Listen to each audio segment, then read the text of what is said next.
আজকে আমি সকাল থেকে দুপুর পর্যন্ত কি করলাম সেটাই তোমাদের সাথে শেয়ার করব। তো গুড মর্নিং, কেমন আছো তোমরা? আশা করি তোমরা ভীষণ ভালো আছো, আমিও কিন্তু ভীষণ ভালো আছি। আর আরও একটা নতুন ভিডিওতে তোমাদেরকে জানাই অনেক ভালোবাসা আর অনেক ওয়েলকাম। ঘুম থেকে উঠেছি প্রায় 8:30 নাগাদ। ঘুম থেকে ওঠার পরে আমি সবজি কাটতে বসেছি রান্না করার জন্য। আর আজকে রান্না হবে লাউ শাকের তরকারি আর মাছ, ঝিঙে, আলু, পেঁপে দিয়ে মাছের ঝোল।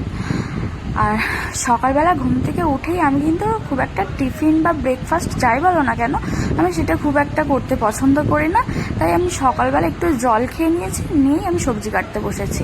এই যে বেগুনগুলো দেখতে পাচ্ছ, আমি কিন্তু কাল সন্ধ্যাবেলা এই বেগুনগুলো তুলে এনেছি আমাদের নিজেদের গাছ থেকে। আর এই বেগুনটাই আমি চচ্চড়ি বা তরকারির মধ্যে দিয়েছি। আর তারপরেই আমার মাছ ধোয়া হয়ে গেছে, মাছ ধোয়া কমপ্লিট হয়ে গেছে। তারপরে এসে দেখছি মা এই কুলপো শাকগুলোই তুলেছে।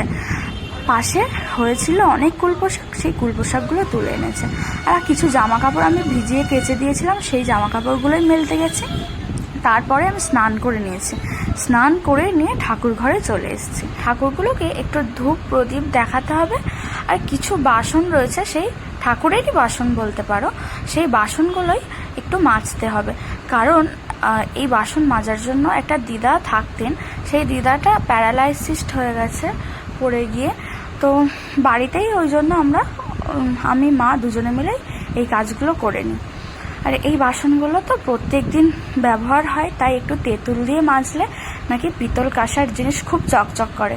প্রথমেই আমি তেঁতুল দিয়ে একটু ভিজিয়ে রেখেছিলাম, তারপরে ওই সাবান দিয়ে মেজে নিয়েছি। আমার মোটামুটি মাজাও কমপ্লিট হয়ে গেছে।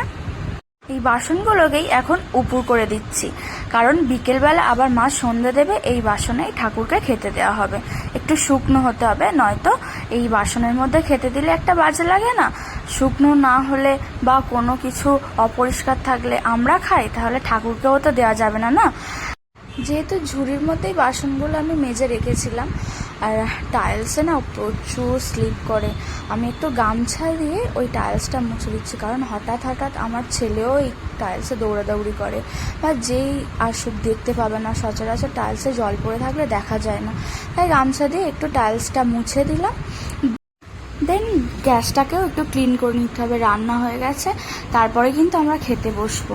আর গ্যাসটা আমার ক্লিন করা হয়ে যাওয়ার পরেই আমরা খেতে বসেছিলাম। বললাম মাছের ঝোল হবে। আর আমার না এই ছোটো ছোটো মাথা খেতে খুব ভালো লাগে, মানে মাছের মাথা, ঠিক আছে? তো বড় মাথা খাই না আমি, আমার খুব একটা ভালো লাগে না। আর এই লাউ শাকের তরকারি। চলো বাই।